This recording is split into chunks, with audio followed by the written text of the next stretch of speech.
અને કેવો બાપ બેઠો છે ઘોડાદમાં હરદમ હૈયામાં હાજરા દૂર છે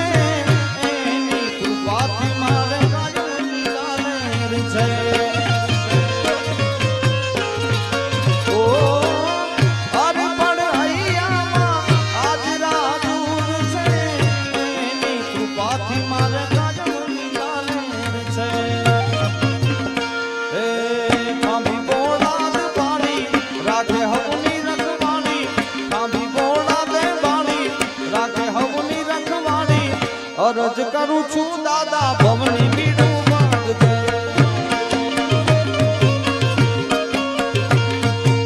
અને કેવો બાપ બેઠો છે ઘોડાદમાં